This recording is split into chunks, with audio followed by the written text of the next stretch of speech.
Ayan guys, finally tapos na tayo dito sa project build natin na Colnago V4RS. Kanina po yung tibang natin is 7.245. Ken, tutok mo nga kung ano yung actual weight ngayon. Ayan. Okay, so as you can see guys, nag 6.7 siya. So parang kalahating kilo yung nawala dun sa bike. Then yung kanina na mga pyesa, nakakabit na yung mainstay natin na wheel set. Tapos we changed the tires from 30C to 28C. Then ceramic speed na 5 spokes.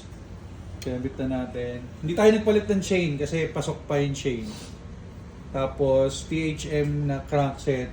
Yan, installed na. To partner the wheel set, kinabit natin yung lightweight na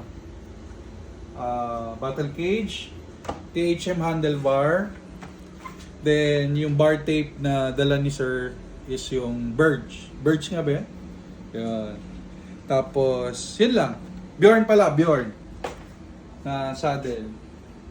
So, yun guys. So, bali, finally, tapos na tayo.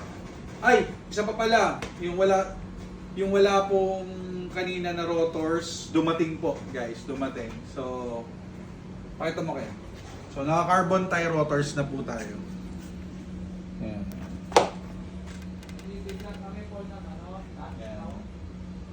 Okay, so, guys, thank you. Thank you kay Sir. So, ito na yung ano natin, yung in-upgrade natin ng medyo konti, pero astig. Thank you guys.